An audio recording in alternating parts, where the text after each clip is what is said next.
I'm Sally, and this is Battle Bits. In this video, we are reading the first little bit of Karl's new Beak. It doesn't really have chapters, so we're just going to read a little bit.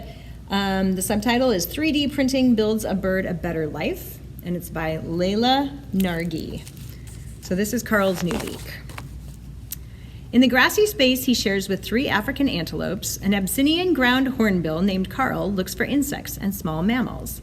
He pinches them between the tips of his long curved beak. Then he eats them like any normal hornbill would. He tosses them in the air, catches them in his mouth, and swallows them whole. Delicious. And there he is. But eating a meal wasn't always so easy for Karl. When he first came to the Smithsonian's National Zoo in Washington, D.C., part of his lower beak was worn away. The bone that supported it was too short. This made Karl's beak extra fragile. When Karl used his beak to dig for food, or when he wiped it on a branch to clean it, the beak would chip. Over time, it got shorter and shorter. There's his short beak. So Karl had to adapt. Instead of gobbling small, juicy bugs, he could only eat bigger meatballs and tiny mice the zoo staff fed him. He picked them up by tilting his head sideways and scraping his beak against the ground. Because of his broken beak, Karl's diet didn't have much variety. His keepers had to weigh him every week to make sure he was getting enough to eat.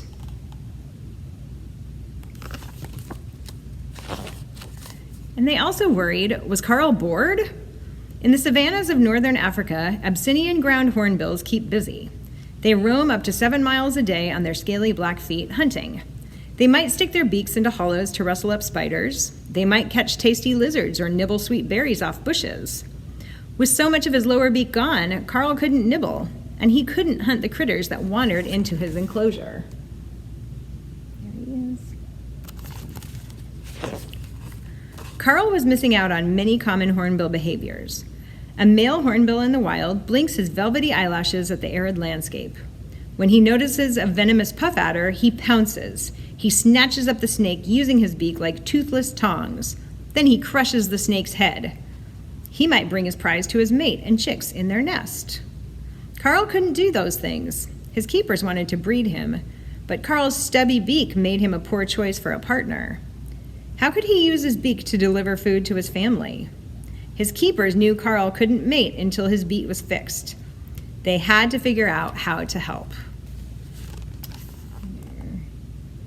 There's a hornbill. And with that, we will stop right there. And I will let you read the rest of it. That is Karl's New Beak by Layla Nargi. All right, thank you so much for joining me, and I will see you next time.